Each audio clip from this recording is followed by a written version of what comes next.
Ағайын, ассалаумалейкум. Міне біздің кезекті практикалық сабағымыз. Кеше ғана күн жақсы еді, бүгін көрдіңіздер. Мінекей жан-жақтың бәрі қар басып қалды. Бұл біздің екінші сабағымыз. Ассалаумалейкум. Бүгін екінші сабағымыз.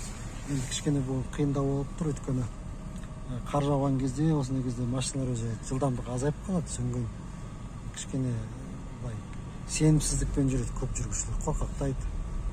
Сондықтан кішкене осылай кептелістер көбейе бастайды.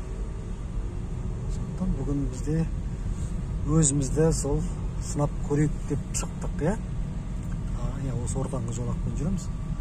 Арт жақта келеткен көлік кішкене, мына алдымыздан көлік көрдім бе? Ол Маздаққа қараған жоқ, Маздақпен кеп тұр. Оң жақ полоса оңға деп тұр ғой. Алдымызда отырған екенді айтыр ғой. Осы полосаға кіріп кетті да, қайтады шықты. Ол деген тоқтап тұру керек еді. Ол қазір өтіп кетті. Ана стоп сықты көрдің ғой, өтіп кетті. Өтті жол. Кетті ғой штрафқа. Ән жерлерде камералар тұр. Мен кешегіде сабақта жүргізушілердің қателіктерін жазып отырғам. Негізі бұл видеода курсант қалай жүргізеді, соны біз түсіреміз. Және басқа көліктердің қателіктері. Сол қателіктерді біз көріп, соларға дұрыс әрекет жасау өз тарапымыздан, соны біз үйренуіміз керек. Негізгі сол. Өзіміз қателеспеуіміз керек, және біреудің қателігін көріп, жолды бақылауымыз керек. Қысқаша айтқанда, тура жүре береміз.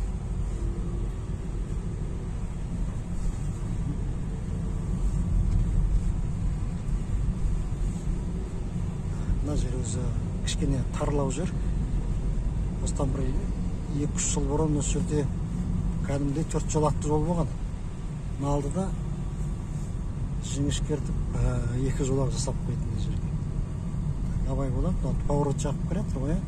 Яғни олар тормозды басып келе жатыр деген сөз, өйткені ол бұрылып келе жатыр ғой. Яғни алдыдағы көліктің несіне қараймыз, арт жақтағы стоп сигналына қараймыз, пешеходты көрдің бе? Стоп сигналға қараймыз, олардың поворотына қараймыз, жолдың екі жағындағы тротуардан келетін адамдарға қараймыз. Мына көлік бізге жол беруді ойланмады, жол берген жоқ бізге. Көшеге солға бұрыламыз. Яма бар, не жерде байқа.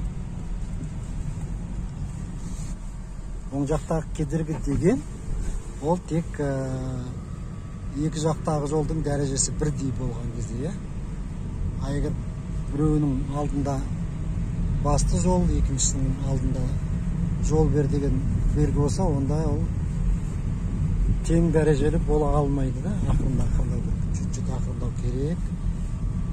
Кішкене алыстан қадағаласаң, бұл көліктің алдында автобус келе жатыр. Олар жазып қойыпты. Дистанцияны сақта деп жазып қойыпты, көрдің бе? Сондықтан, дистанция сақтап жүреміз. Біз деген Розыбай көшесін шықтық, кішкене ақырынырақ жүр. Мынада жол берген жоқ, тұмсығы шықты.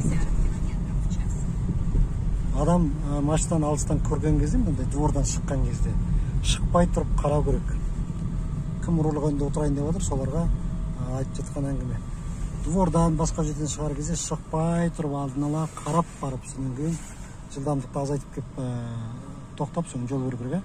Артымыздағы көлік не істеді? Артымыздағы көлік ол деген тоқтаған жоқ, бізді көріп тұрып жүріп келе жатыр да.